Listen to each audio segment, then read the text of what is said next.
Hey, ladies and gentlemen, this is Carmine Sabia for Explain America, and this thing with Nancy Mace and Alexandria Ocasio-Cortez, it's getting really, really heated. Before we get started, please make sure you like, comment, share, and subscribe.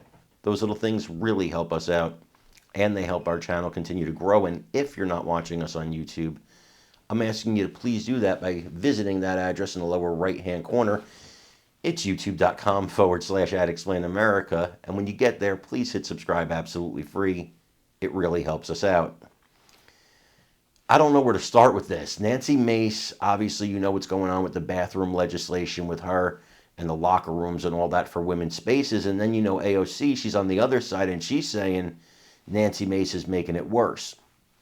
Again, as you know, on this platform, I can't pick a side because, well, you know what my side is, and I can't say it here. It's actually against the rules.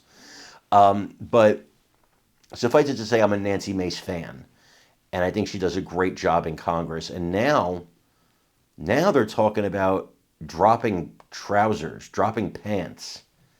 That's what these two are talking about now, these two women. And it's really getting weird. And Nancy Mace is not the one who started it. She's responding to it. And you could see Nancy Mace thinks this is weird. But AOC, she's kind of gone, well, a little bit out of her mind with this whole thing. This is such a minor issue, but they made it into a big issue. The left always does this. They take non-issues and they make them major. And then when we respond, they say, oh, look, you bigot. Oh, look, you're making a mountain out of a molehill. Well, you start this stuff. You start this crazy nonsense, and we have to respond to it. We have to. We have no choice. This is why you lost the election. Because you banked everything on crazy and you came up snake eyes. That's what happened. Guys, I want you to watch this interview with Nancy Mace and let me know what you think in the comments. We're all holding our breath, hoping nothing happens. In the meantime, it's really unfortunate. Congresswoman, let's talk about this. You've been in the press quite a bit because there is a trans member of Congress now who wants to use the women's restroom. And you've been adamantly opposed to that. Talk to us about that. And then I want to play a clip of a very prominent Democrat Congresswoman, AOC, and what her response has been. But first, tell us your position and lay that out for us. Well, it's sad and surprising that in 2024, I have to go on TV and on social media to explain to the radical left that men shouldn't be allowed in women's restrooms, that women shouldn't be forced to undress in front of men. I'm a rape survivor, and I know how vulnerable women are in personal and private spaces. And I'm going to make sure that I protect all women and girls. And there are a lot of women out there, millions of women across the country who agree with me. But they're afraid to come forward because of the way that the radical left acts, the threats that we've been receiving hundreds a day. It's unsafe. I've been accosted several times over the last several days by folks in public. The left is totally off the rails on this just because women don't want to be forced to undress in front of men. Right. This is about a bathroom in Congress, but as you know, there are men who are now in women's prisons and women's domestic shelters, and these are all causing women to not feel safe. Here's the response of AOC. Listen. What Nancy Mace and what Speaker Johnson are doing are endangering all women and girls. Because if you ask them, what is your plan on how to enforce this? They won't come up with an answer.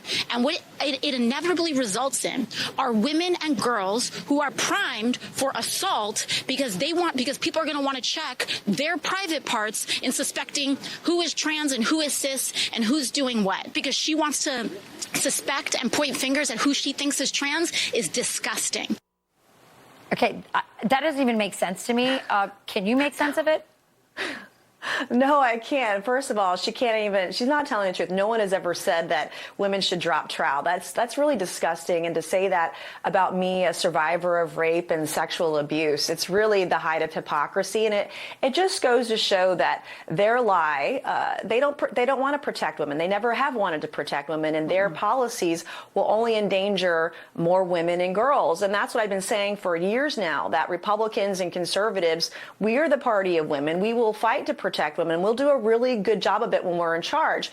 And so I'm going to keep calling out these folks on the left. They don't get a say. I mean, this is It's just ludicrous to me that women who are victims of abuse should be forced to undress or go to the bathroom next to a man. I mean, I can't even. That's why millions of women are supporting me. That's why we're winning the message. And so many women now today feel more brave and have more courage because I've been speaking out. They feel like they are going to be supported now. We're going to see this all across the country, and we're hearing from folks all around the world, women from all sorts of countries now coming out and supporting us in our effort.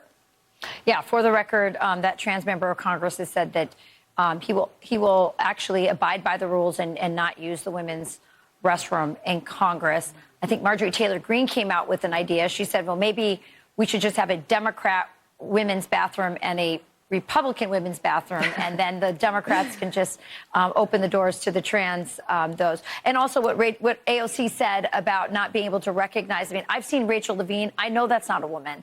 So I don't understand this idea.